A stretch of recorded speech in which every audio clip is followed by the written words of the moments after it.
નમસ્કાર દોસ્તો, 3 તબક્કાની ચૂંટણી પતી ગઈ એટલે સાહેબને કંઈક ને કંઈક એવું લાગ્યું. સાહેબ મતલબ ખબર તો છે ને ભાઈ, નરેન્દ્રભાઈ મોદી. નરેન્દ્રભાઈ મોદીને એવું લાગ્યું કે 400 સીટ તો કોઈ પણ સંજોગે આવી શકે એમ નથી, પરંતુ 250 સીટ તો કમસે કમ લાવીએ, બરાબર કે નહીં?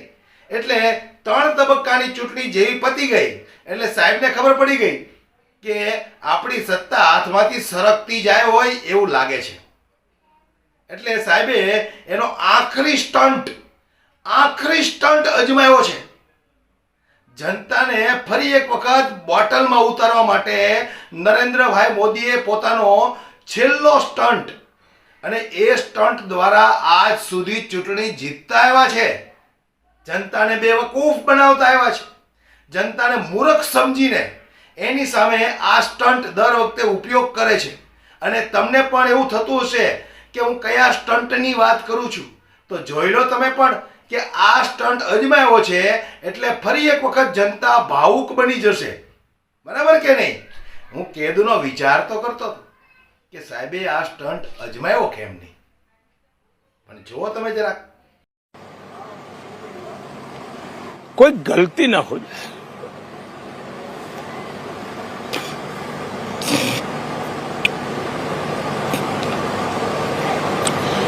दूसरा मेरे मन में भाव रहता है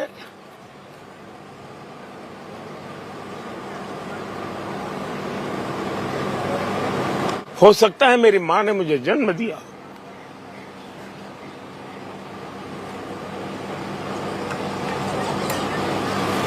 देखिए इसको क्या कहूंगा मैं. चुप जोकर कहीं का, ये देखिए बोला बदतमीज आदमी. જોયું ને? તો આ વ્યક્તિ પાસે કોઈ મુદ્દાઓ નથી. આ વ્યક્તિ પાસે કોઈ મુદ્દા નથી. કયા મુદ્દા ઉપર આ લોકો વોટ માગે? 10 વર્ષના શાસનની અંદર આ લોકોએ જનતાલક્ષી એવા કોઈ કામ નથી કર્યા કે એ કામને લઈને આ 2024ની ચૂંટણીમાં વોટ માગે. નથી સરકારી સ્કૂલો સારી બનાવી, નથી હોસ્પિટલો સારી બનાવી, નથી યુનિવર્સિટી, કોલેજ, મેડિકલ કોલેજ, કોઈ વસ્તુ નથી બનાવ્યું. ઉલટાનું જે હતું કોંગ્રેસની સરકારમાં બનેલું એ વેચવા માંડ્યા છે, અથવા તો પ્રાઇવેટાઇઝેશન કરવા માંડ્યા છે. એટલે આ લોકો પાસે હવે કોઈ મુદ્દા છે નહીં.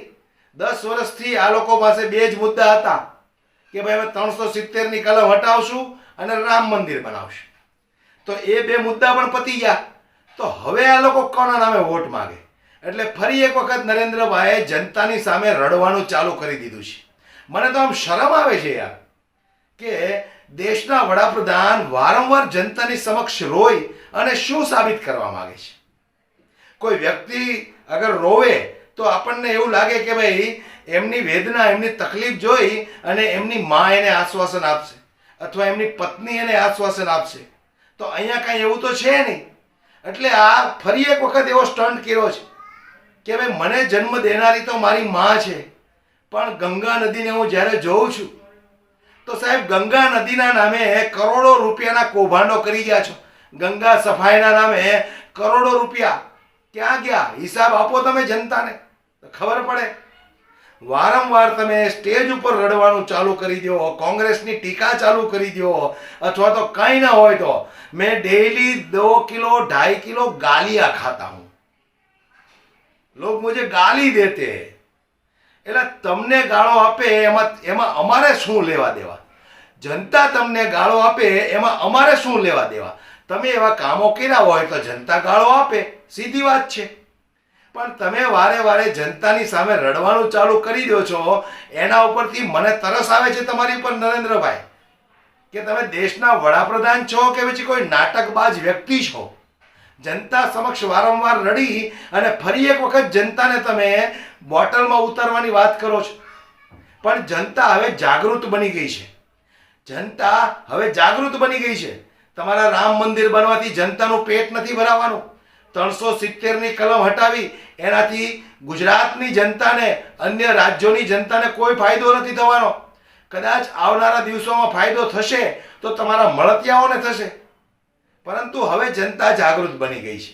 હવે જનતાને પોતાના હકો જોઈએ છે, સારી સ્કૂલો જોઈએ છે બાળકોના ભવિષ્ય માટે, સારી હોસ્પિટલ જોઈએ છે કે ભાઈ ઘરમાં આ પરિવારમાં કોઈ એવું દવાખાનું આવ્યું હોય તો સરકારી સુવિધાઓ જો મળતી હોય તો સામાન્ય માણસ, ગરીબ વ્યક્તિ, મધ્યમ વર્ગનો વ્યક્તિ પોતાનો ઈલાજ ત્યાં ફ્રીમાં કરાવી શકે, જે રીતે દિલ્હીની અંદર ચાલે છે. હવે જનતા ખૂબ જાગૃત બની ગઈ છે. હવે તમારા ઝાંસામાં આવે એમ નથી. હવે તમે રામના નામે વોટ માગો, 370ના નામે વોટ માગો, તો જનતા હવે તમારી વાતોમાં આવે એમ નથી.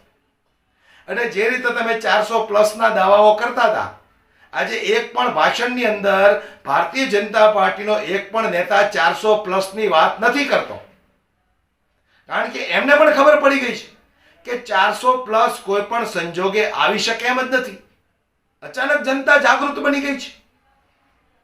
જે રીતે ચૂંટણીના એક્ઝિટ પોલ સામે આવ્યા છે એના પરથી ખ્યાલ આવી ગયો છે.